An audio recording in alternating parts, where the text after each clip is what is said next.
Mabilis ka rin bang magutom? Bagay na bagay ito. Pang merienda, pang snacks, kahit nasang lugar ka. Ay, Kausisero, may nakita tayo sa TikTok, no? Na-discover natin. Madalas kasi kami bumibili nito. May nakita kami sa TikTok, mura lang, buy one, take one. Mahal na nagagastos namin ito sa supermarket. So, try namin bumili. Ito yung tsura nyo, 46 pesos lang to, naka-promo, buy one, take one, na dalawang box na ganito. Grabe. Tapos ang bait pa ni seller, ito, ang dami niyang freebies. Grabe. So, tikman na natin kung gaano kasarap, no? Kausisero. Yan. Ito yung laman niya.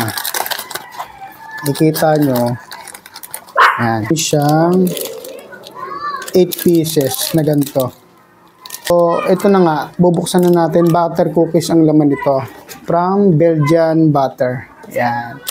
Tingnan natin kung gaano kalaki At syempre, titikman natin to. Ay, grabe So, tikman na natin Ito Tama-tama lang yung tamis niya, tsaka alat. Bagay na bagay ito pag nagugutom ka, lalo na sa madaling araw. Kaysa kumain ka ng mga unhealthy foods, ito na lang.